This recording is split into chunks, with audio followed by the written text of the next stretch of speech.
Supreme court ने 15 जनवरी को 2009 की एक जनहित याचिका का निपटारा कर दिया, जो उत्तर प्रदेश की पूर्व मुख्यमंत्री मायावती, उनके गुरु कांशीराम और हाथियों, उनकी party Bahujan Samaj party (BSP) के प्रतीक की मूर्तियों के निर्माण के खिलाफ दायर की गई थी, जो करदाताओं के पैसे से लखनऊ और नोएडा के पार्कों में बनाई गई थीं, जब मायावती 2007 से 2012 के बीच मुख्यमंत्री थी।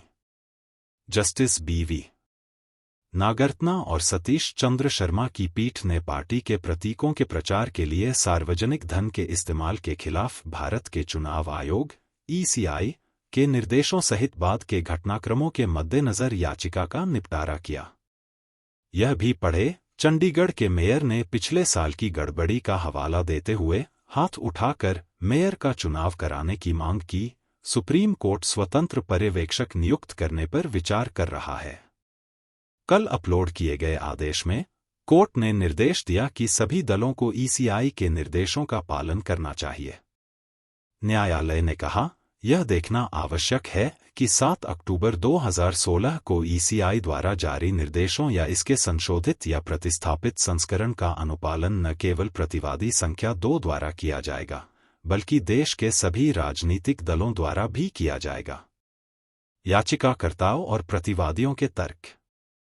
जनहित याचिका को राजनीति से प्रेरित और कानून की प्रक्रिया का घोर दुरुपयोग करार देते हुए पूर्व सीएम ने मूर्तियों के निर्माण पर सार्वजनिक धन खर्च करने के निर्णय का बचाव करते हुए कहा कि मूर्तियों का निर्माण लोगों की इच्छा का प्रतिनिधित्व करता है। यह भी पढ़े, राज्य कैसे कह सकता है कि उसके पास पैसा नहीं है। सुप्रीम कोर्ट ने ठोस अपशिष्ट प्रबंधन परियोजनाओं पर महाराष्ट्र सरकार से सवाल किए। राज्य ने तर्क दिया था कि निर्माण बीएसपी के संस्थापक कांशीराम की इच्छा के अनुरूप था। यह तर्क दिया गया था कि उक्त स्मारकों के निर्माण और मूर्तियों की स्थापना के लिए धन राज्य विधानमंडल की उचित मंजूरी और कानून के अनुसार विधानमंडल द्वारा संबंधित विनियोग अधिनियम पारित करने के बाद बजटीय आवंटन के माध्यम से स्वीकृत किया गया है। यह भी पढ़े, सुप्रीम कोर्ट ने बेंगलुरु एडवोकेट्स एसोसिएशन में कोषाध्यक्ष पद महिलाओं के लिए सुरक्षित रखा। जनरल काउंसिल में 30% महिला आरक्षण का सुझाव दिया।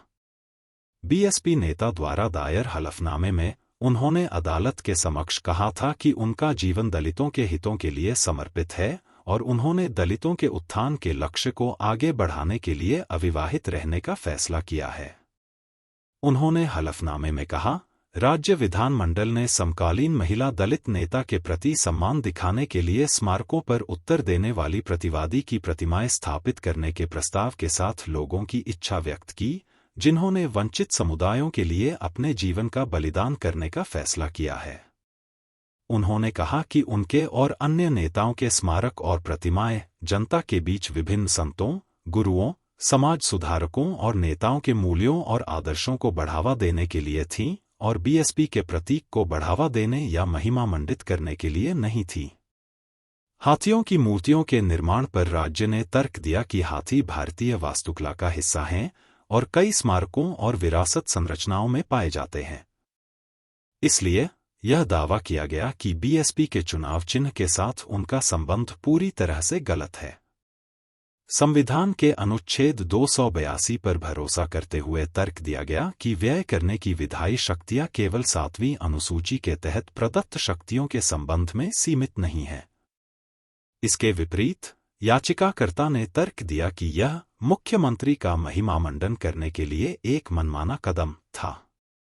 यह दावा किया गया कि राज्य सरकार के ये कृत्य सार्वजनिक भूमि और सार्वजनिक पार्कों को हड़पने के समान है। याचिकाकर्ता ने प्रस्तुत किया था कि पार्कों और स्मारकों के निर्माण में बीएसपी के चुनाव चिन्ह यानी हाथी का व्यापक रूप से उपयोग किया गया था। यह तर्क दिया गया था कि पार्कों और स्मारकों में हाथियों की आकृति वाले बड़े स्तंभ बनाए गए थे।